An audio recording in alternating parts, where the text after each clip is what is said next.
So I'm going to assume, because I don't know you guys or your experience at all, if you've been on trips, if you've been in an OR, I'm going to assume that you have a minimal amount of OR experience, but that you already have some sterile technique from maybe clinic procedures or something like that in the past.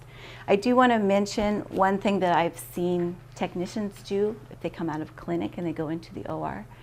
Your sense of sterile technique might be different, because if you're assisting the doctor on moving a foreign body, for example, so you get your gloves on and you have your Mayo stand set up and you hand him his instruments, but then he says, oh, the patient needs some more Proparacaine, he's feeling that, and you're free to reach over and give him some Proparacaine, and then you pick up your forceps and pass it to him. And I know that's good and fine for clean procedures, so clean does not equal sterile. So it's really important to switch that in your brain and say, the way that we do it in a clinic setting is different than an operating room, where sterile has to be 100%.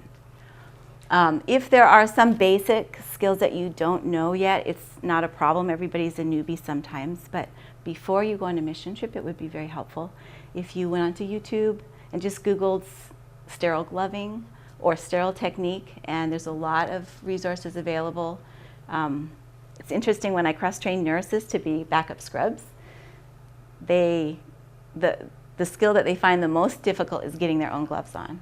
And it's humorous to actually watch that. It's just so awkward, even though once you can do it, you know, it's natural and you don't even think about it. But at first, it takes a few minutes, and you really don't want to be that person in the room holding up the whole team struggling to get your gloves on. So make sure you've practiced skills like that, gloving yourself, gloving someone else, and opening sterile items carefully. So just have a little bit of that in your pocket before you go.